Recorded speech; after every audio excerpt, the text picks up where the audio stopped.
Well, good afternoon there, and today I'm going to take you through making a paella, which has become one of my absolute favourite foods. I did have the great pleasure of making a paella out in Tenerife for my partner's dad, which he really enjoyed, and so it's encouraged me. So I'm just taking the ends off these beans to start with. I'm just preparing myself to go into it all. So I've got pretty much everything arranged already, which is, I find, the best way to show people how to do things. So the very first thing when you're making a paella begins with the saffron. And what I say to you is, the way to look at saffron is simply this: powerful plant medicine. That's really what we're talking about here. Very powerful plant medicine, antidepressive, got all sorts of other wonderful properties too, and it's literally the flowering parts from the crocus plant. And what I did, I put a pinch into some water and I left it, and if you can leave it for a good while, up to an hour, is really great. So let's see if I can find, there you are, that's what it looks like. It looks like a fantastic orange colour, really beautiful. So I get that all done in advance. And the other thing that I do is, I'm a great fan of seafood, and my opinion is human beings really benefit so much from seafood. I'm going to include the plant seafoods and the animal seafoods in this. I'm going to start off with the one that you can buy in the shops. Go to a company called Clear Spring, and they make this packaged product which looks like that. That's wakame. This is a Japanese seaweed, and what I did, I got some of the little piece of Japanese seaweed wakame, and I just put water into the cup, and that's what it looks like. Very dark green bits floating in the water. So those two things represent my stock, because for something like a paella you are going to need a stock, which is a liquid which is containing valuable nutrients which we get from the seaweed. So many things about seaweed that is good, also known by some people as sea vegetables. The other seaweed I'm going to be using, this one is called lava, and this comes from Wales, and it's also very popular in China and Korea. That's lava, and it's little pieces like that. Comes in a big round. I just cut them up. And then the other seaweed I'm going to be using here is this one, which is green nori sprinkle, again from Clear Spring. So I've got three powerful plant seafoods in this meal, and I've also got some powerful animal ones too. So this one is called redfish, comes from the waters around Denmark. I've got some Norway cold water prawns from the North Sea area, and I've also got some oysters, just a couple. I'll explain about those in just a moment. So we're going to get moving by putting on the heat, and this is a electric hob, which means it's incredibly slow, and it's just how things are. It's what there is. I would much rather use gas, but you use what you got. So I'm going to start off by putting, I think, a couple of teaspoons of coconut oil in the pan. I'm going to follow that up with a little bit of salt, sea salt, Himalayan salt, whichever. A little sprinkle of that, and I'll just let that melt. And so while it's melting, what I will do is I will start slicing the onion into half-moon shapes.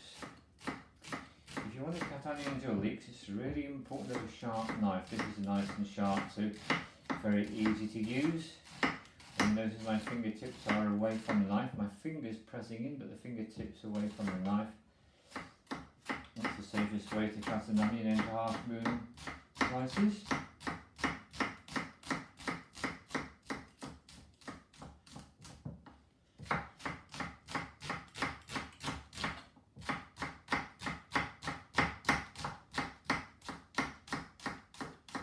Onions are rich in sulfur, and they're grounding. And I'm going to add a red pepper. So just bisect it, take out the seeds and the pithy bit in the middle and the green bit on the end.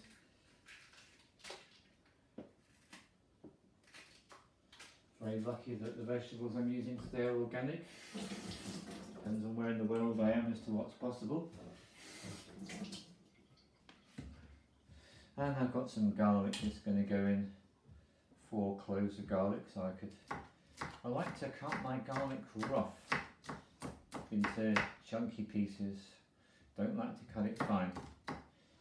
With cooking, it's all about listening to your body and being guided by your inner guidance and feeling out what feels best for you.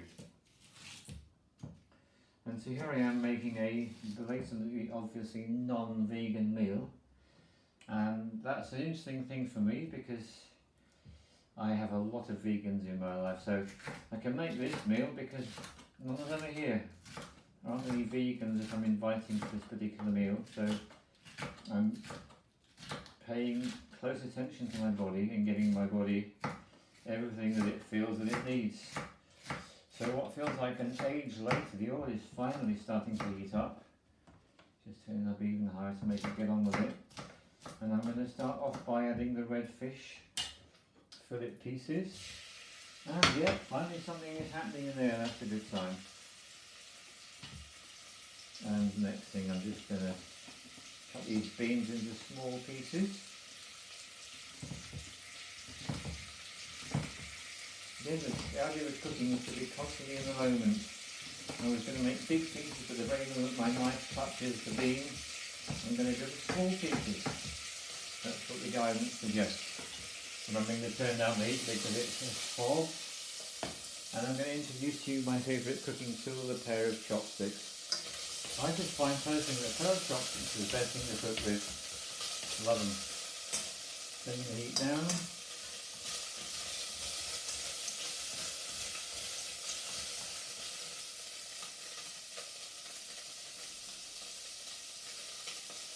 So for this I'm going to add the oysters, and I'll explain why. Oysters is the world's highest source of zinc. And because I've been away from my home, I have not had as much zinc as I normally might have had, so sitting the salt of a couple of oysters is to really maximise my zinc levels. Great for immunity.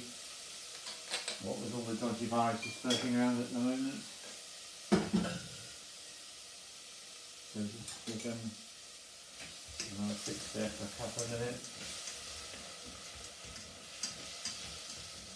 Literally just a couple of minutes. And I judge it to be about right. I'll then just take all out and put them on the plate. I'm going to go straight in next with the onions. Heat back up again.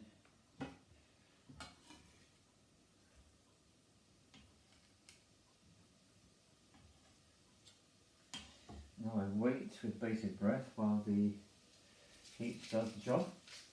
And at this point I'm going to start to add my spices. Now those of you who know me know that I'm a huge fan of spices.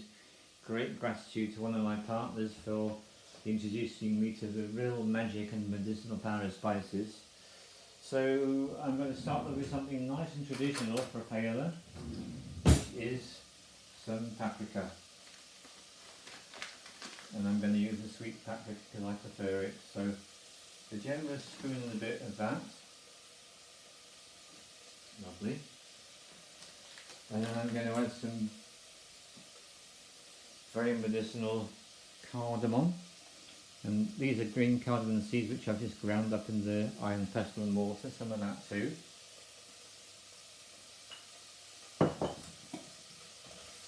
Give everything a stir, turning the heat down.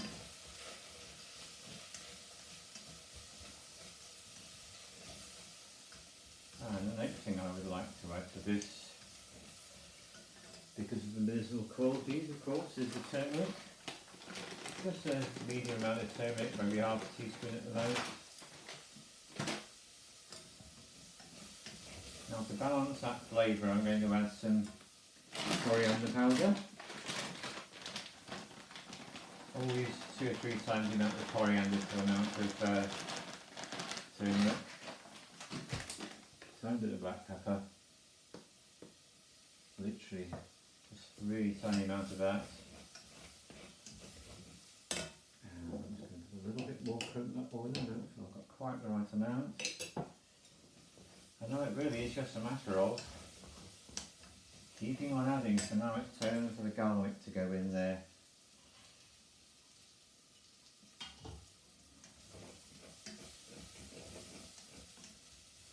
And I'll just put the lid on for a moment. I'm going to add one little star anise. That's what it looked like, a little star. It's called star anise. I just felt like it, so that's going in. And the last thing I have to cut up here really is a tomato. So let's cut up the tomato next.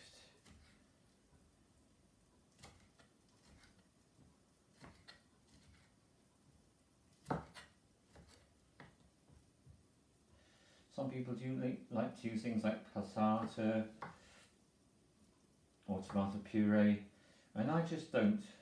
It's like, why do I want to use something that's been processed in a factory and stuffed into a tube or a jar or a cardboard packet lined with aluminium, when I can get something which nature has provided for me in its own packaging, divinely proportioned, fresh tomatoes. I mean, if I lived somewhere where there were no tomatoes, I would use such things, but because I'm blessed to be in a place I can get fresh tomatoes all the year round, that's what I do, I use them fresh. And so now what's happening here, things drying out a bit on the bottom, so I'm now going to add the tomato,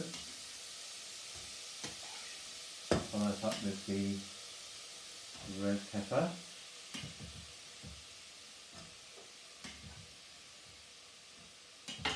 and from the point of view of the dish, that's like dumping a load of water in there, watery vegetables.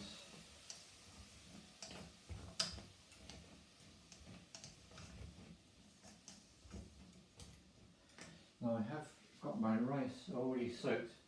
I forgot to speak about this earlier, so I'll say something about it now. So you can use paella rice, you can use arborio rice, but I'm using basmati rice from Pakistan. I just love basmati rice. It's got such a special quality to it. It's a very balancing food to use. And it is white, this particular one. I do use white, I do use brown in different circumstances. And now it's time to add the fish and the oysters back in there again. Now that that's been done, on with the heat because it's this electric hob. And yes, it's the first time I've used it for 2.5 weeks, so a bit out of practice with it. So there, everything is just going to meld for a few minutes until it's time to add the next ingredients. So what I did with the rice is I soaked the rice in about 1.5 times the amount of water, leave it for a minimum of half an hour, and then wash the rice by holding it under the tap, giving it a really good rinse, and then just leaving it to stand like that to drain. So that's all been done already. So that puts me into a position where we're almost ready to go for the next stage.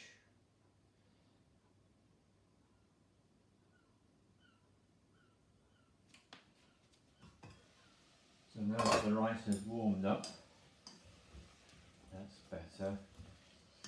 So what I've got in there, I've got 2 teaspoons of coconut oil now. It's all quite coconut oily, so this is a perfect time to add the rice. And what I'm going to do is I'm going to stir it just long enough to make sure that the rice grains are all coated with the oil. This to me is the secret of cooking rice successfully.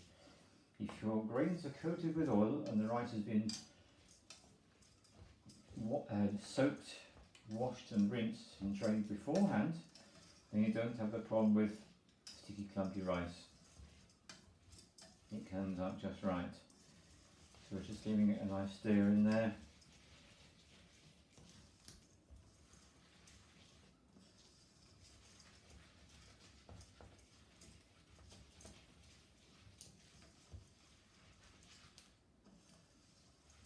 The next thing, I'm going to turn the heat right up now, because the next thing I'm going to add is these little beans. And then it's finally time to add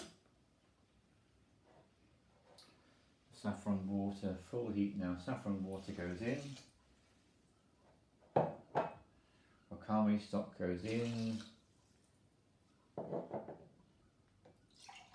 little bit of water that I got from soaking the prawns, I'll put a little bit of that in there as well.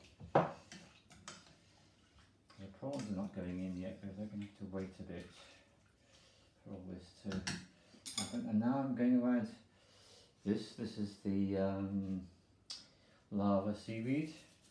I'm going to add 3 seaweeds in there. We've got 2 animal foods, the red fish and the oysters. Put the lid on for a moment, let that heat build up. And now while I'm waiting, now if you go to a TV, you see your celebrity chefs, they usually be having a glass of wine. And because I'm a shaman chef, I've got my magical drink, which is the cat's claw, the rose hip and the honey tea. In Korea, honey tea on its own, just honey and water, is regarded to be a medicine. So you can imagine how powerful it is when you've got the rose hips, which is vitamin C, which is anti-infections, anti-cancer, anti-all the illness things. And then we've got the cat's claw on top of that, which is boosting the immune system. So it's no dodgy viruses here, thank you very much. And I will just say a little bit about the coronavirus. I got a text on my phone yesterday as I arrived in the UK. First coronavirus case in the UK. So what is the ill health establishment doing? It's promoting the idea of fear. Let's get into a bit of fear about the coronavirus. Actually, let's just counteract that by having lots of thoughts of love and appreciation, acceptance of life, and let's have a nice rosehip cat's claw and honey tea instead. Oh, it's such a tricky thing to get this to come up on the camera. Come on. Come on, where are you? There it is. That's the drink in question, so get some of that in.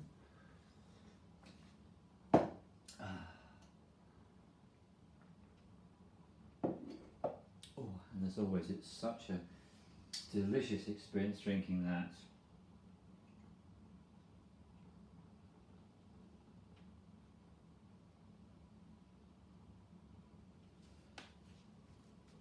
So what I'm doing now is I'm waiting for this to come to the boil, which is almost done. And because I'm using this very slow hob, electric hob, what I'll do is it is nearly boiling, so I'm going to turn that down to a nice low heat. I'm going to leave that for 10 minutes. And then what I'll do is I'll come back and I will add the prawns and I will give it a little bit more time for the water to keep being absorbed by the ingredients, and it won't be long then before it'll be ready. So I'm actually going to stop this film. It's taken us 18 minutes to get this far, so I'll pick up with a part 2 after I've had a little break and given the ingredients in the pan the opportunity to do what they're doing, which is they're mixing and blending. It's an alchemical process, this form of cooking. Mixing and blending of the ingredients, turning it into pure alchemy. Okay, that's the end of part 1.